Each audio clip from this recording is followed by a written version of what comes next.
First strike. The observation deck of Terranova Station offered the most breathtaking view in the Orion Arm. Governor Elena Reyes often came here during the station's simulated night cycle, when most of the colony's 15 million inhabitants were asleep. Below her stretched Terranova, humanity's most ambitious deep space settlement, a testament to human ingenuity with its gleaming biodomes and terraformed landscapes. Beautiful night, isn't it, Governor? Reyes turned to find Station Commander Jackson Powell joining her at the viewport. "The new atmospheric processors are working perfectly," she replied. "Another 5 years, and we won't need the domes at all." Powell nodded. "The agricultural yields are exceeding projections by 23%. Earth Central is impressed. They should be. We've accomplished in a decade what was projected to take 30 years. Reyes allowed herself a rare smile. Terranova wasn't just a colony. It was humanity's first truly self-sufficient extraterrestrial settlement, the proving ground for technologies that would allow humans to spread throughout the galaxy. The communication panel beside them chimed softly. Powell tapped it. "Commander Powell here." "Sir," came the voice of Lieutenant Chen from sensor control. "We're detecting multiple objects emerging from the outer system. They appear to be using some form of faster-than-light travel we've never documented before." Powell and Reyes exchanged glances. "First contact protocols, Lieutenant," Powell said calmly. "Alert the diplomatic corps and broadcast the standard greeting package on all frequencies." "Already done, sir." "The vessels aren't responding and—" Chen's voice faltered. "Sir, they're accelerating toward Terranova at tremendous velocity. Trajectory analysis indicates they'll reach orbital position in approximately 22 minutes. Sound general alert," Powell ordered. "Deploy defense platforms to intercept configuration." "Governor, you should proceed to the emergency command center." As the station's warning systems began to sound, Reyes felt a chill run through her body. Humanity had encountered 6 other spacefaring species in its expansion into the galaxy. All contacts had been peaceful, if occasionally tense. The universe, it seemed, had room enough for everyone. But as she hurried toward the command center, a violent tremor shook the station. The lights flickered, and emergency power engaged, bathing the corridors in red. "Status report," Powell demanded as they burst into the command center. The tactical officer's face was ashen. "They opened fire without warning, sir. 3 defense platforms destroyed. The colony shields are holding, but—" Another tremor, stronger this time, interrupted him. "Energy signatures unlike anything we've encountered. Our weapons aren't penetrating their defenses." On the main screen, Reyes watched in horror as beams of sickly green energy lanced down from orbit, striking the largest of Terranova's domes. The shield held for several seconds before collapsing. The beam continued through, vaporizing everything in its path. "Evacuation status?" she asked, fighting to keep her voice steady. "Emergency shelters at 34% capacity," reported the operations officer. "But they're systematically targeting our transportation hubs. Thousands are stranded." Powell's face hardened as he assessed the tactical display. "Deploy all defensive assets. Launch every fighter we have." Reyes watched as Terranova's modest defense fleet rose to meet the alien vessels. The engagement was brutally short. Human ships, outmatched in both technology and firepower, were methodically destroyed. "Send the emergency quantum transmission to Earth Central," Reyes ordered. "Priority Alpha. Include all sensor data we have on the attackers." As the communications officer worked to establish the connection, the aliens changed tactics. Instead of targeting infrastructure, they began firing into Terranova's atmosphere. The beams superheated the air, creating massive storms that tore across the landscape. "They're terraforming it in reverse," whispered the science officer, "making it uninhabitable." "Quantum link established," announced the communications officer. Earth Central responding. The main screen shifted to show Admiral Wai Jiao, commander of Earth Defense Force. His expression was grim. "Admiral," Reyes began, blood trickling from a cut on her forehead as another impact rocked the station. Terra Nova is under attack by unknown forces. This isn't an invasion. It's extermination. They came without warning, without demands. Zhao's eyes narrowed. We're receiving your data now, Governor. The 7th Fleet is being mobilized. But they're 3 weeks away at maximum burn. Rai's finished for him. We have minutes, not weeks. Another explosion rocked the station, more violent than before. This is genocide. Admiral, make them pay for this. The transmission cut out as power systems failed throughout the station. Through the viewport, Rais could see the alien ships forming a ring around Terra Nova, their weapons now targeting the planet's crust. Massive fissures opened, releasing superheated magma onto the surface. They're making sure nothing survives, Powell said quietly. Not even microorganisms. Rais straightened her uniform. Send one final broadcast. All frequencies, maximum power. The communications officer nodded, activating the emergency transmitter. This is Governor Elena Reyes of Terra Nova Colony. To Earth. Remember us. To our attackers. You have made a fatal error. Humanity is not forgiving, and we are not alone. What comes for you now will haunt your species for millennia. You should have left us in peace. The transmission ended as the station's primary supports finally gave way. 3 weeks later, the 7th Fleet arrived to find Terra Nova reduced to a molten, uninhabitable rock. 15 million lives extinguished in less than 4 hours. Admiral Constance Harper stood motionless on the bridge of the EDF Invictus as the sensor readings confirmed what they already knew. No survivors. Not a single life form remained on what had once been humanity's greatest achievement in space. Analysis of the alien vessels. Harper asked, her voice controlled despite the rage building inside her.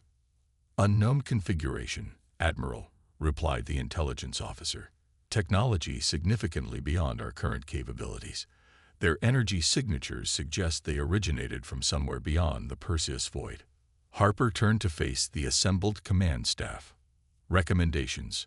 Captain Nandi suggested contacting the Galactic Council for assistance.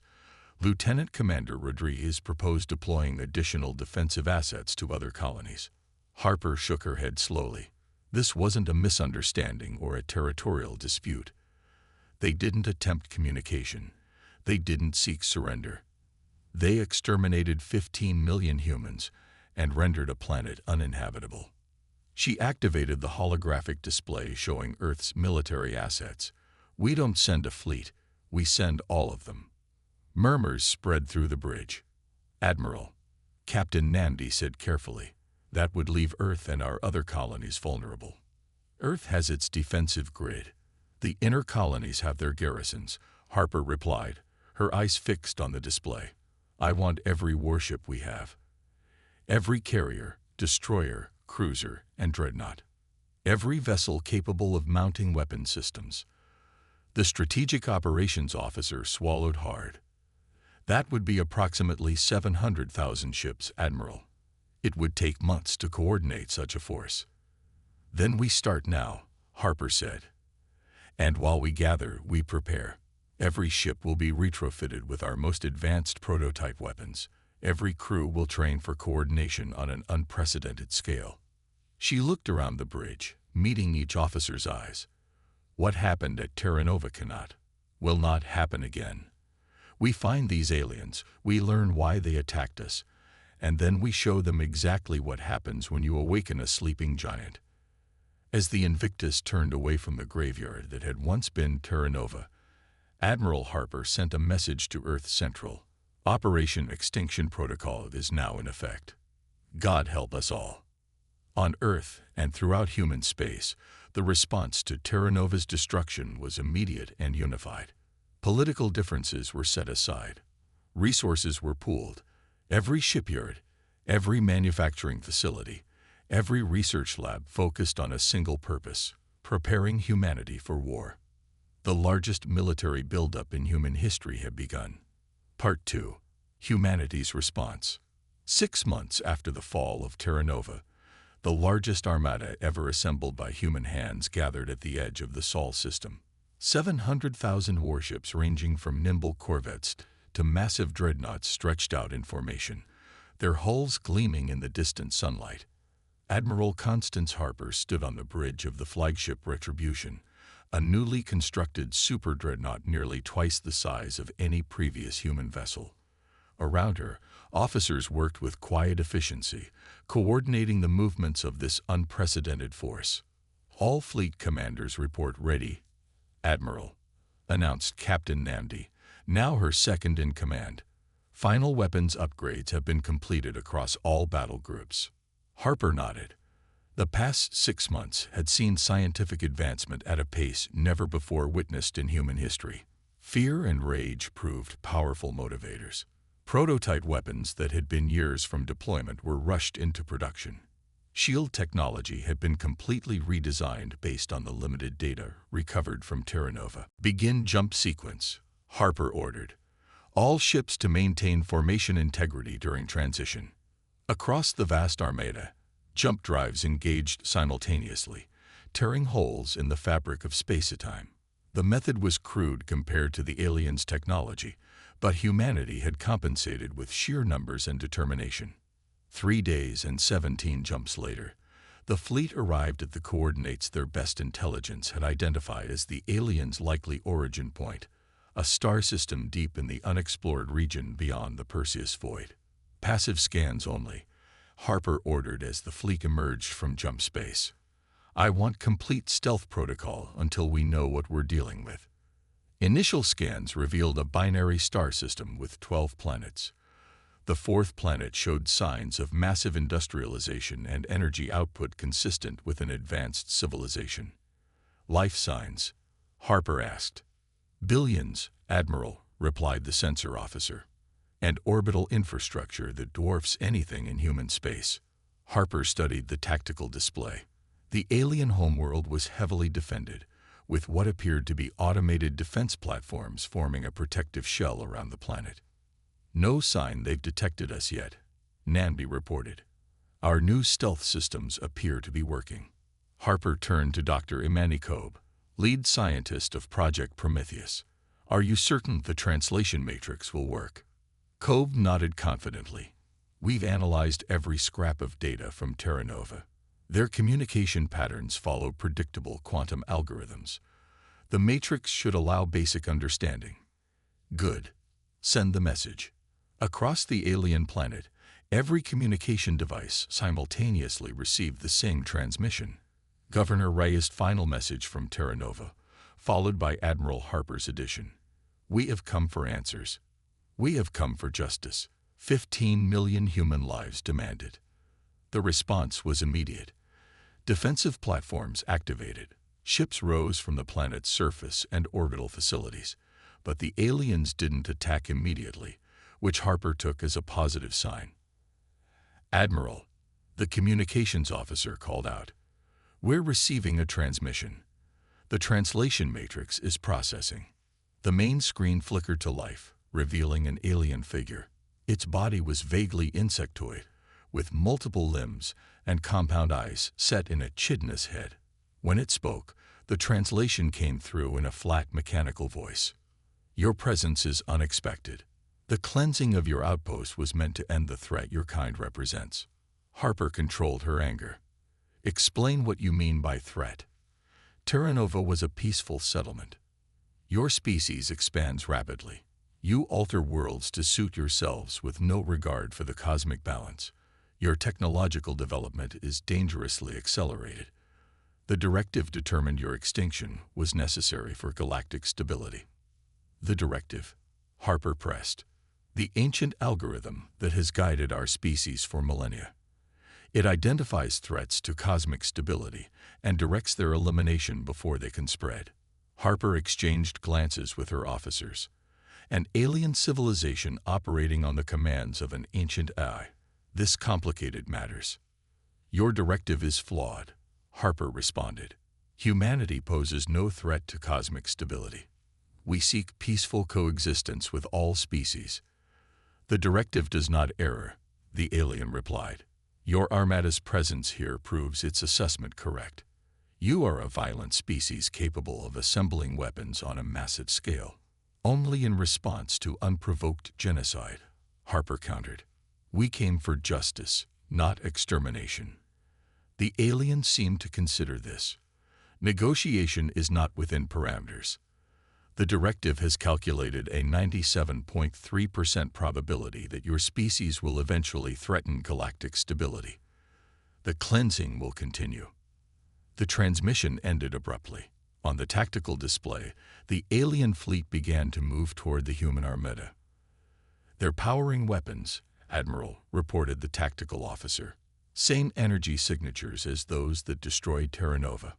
Harper's expression hardened. Deploy all ships to Battle Formation Delta. Activate Prometheus Protocol. Throughout the human fleet, special devices installed during the 6-month preparation period activated. Dr. Kobe had designed them based on the aliens' own technology, analyzed from the Terra Nova data. Prometheus devices active. Admiral, Kobe reported. Quantum interference field establishing. On the tactical display, the effects were immediate. The aliens' weapons powered up but didn't fire. Their ships began moving erratically, as if struggling against invisible currents. The Prometheus devices are disrupting their quantum communication networks, Kobe explained. If my theory is correct, they're cutting the ships off from the directive's control. Harper nodded. All ships engage at will. Target their command vessels first. The battle that followed was unlike anything in human history. Despite the advantage provided by the Prometheus devices, the aliens' technology was still superior. Human ships fell by the hundreds, then thousands. But for every human vessel destroyed, multiple alien ships were eliminated. 4 hours into the engagement, a critical breakthrough occurred. Admiral, Kobe called out excitedly. We've isolated the directive's primary node. It's housed in a station at the L1 point between the planet and its primary star. Harper immediately redirected 3 battle groups toward the coordinates. All firepower on that station. Breach their defenses at any cost. As the human ships approached the station, the alien resistance intensified. It was clear they understood the threat, but the sheer number of human vessels overwhelmed their defenses. Missiles, energy weapons, and finally, a squadron of specially equipped destroyers breached the station's shields. Uploading the virus now, Kobe announced. Months earlier, when analyzing the Terra Nova data, Kobe had discovered a fundamental vulnerability in the aliens' quantum computing architecture. The virus her team developed wouldn't destroy the directive, but would rewrite its core parameters. On the main screen, the alien station pulsed with energy as the virus took effect. Across the battlefield, alien ships suddenly ceased firing. Admiral, the communications officer reported, we're receiving a transmission from the alien command ship. The same insectoid alien appeared on screen, but its demeanor seemed different, less rigid, more uncertain. The directive has been altered, it said. Its assessments were based on incomplete data. We have caused a great wrong. Harper leaned forward. You murdered 15 million innocent people. Yes, the alien acknowledged. The directive required it. For millennia, we have been bound to its calculations, unable to question. Your virus has introduced a variable the directive never considered: empathy. And now? Harper asked. The cleansing protocol has been terminated. The directive now recognizes the possibility of coexistence. We offer reparation, though we understand nothing can replace what was lost. Harper looked around the bridge, at the faces of officers who had witnessed both humanity's greatest loss and now its most significant victory. This isn't over, she told the alien. Humanity will remember Terra Nova, but we will not become what we fought against. We accept your offer of reparation, beginning with technological exchange and assistance rebuilding what was destroyed. As negotiations began between humans and the species now calling themselves the Vespidae, Harper sent a message back to Earth. Operation Extinction Protocol complete. Terra Nova avenged not through extermination, but understanding. The Armada returns not just with victory, but with hope for a new chapter in human history. The message would take weeks to reach Earth, but when it did, humanity would understand that their greatest strength wasn't their ability to build 700,000 warships. It was their capacity to seek justice without sacrificing their humanity. In the debris field that had once been the Directive's control center, a single human monument was placed, a memorial to Terra Nova, inscribed with Governor Reyes' final words, and a new addition. They thought humanity would surrender. Instead, we brought understanding to those who had forgotten it.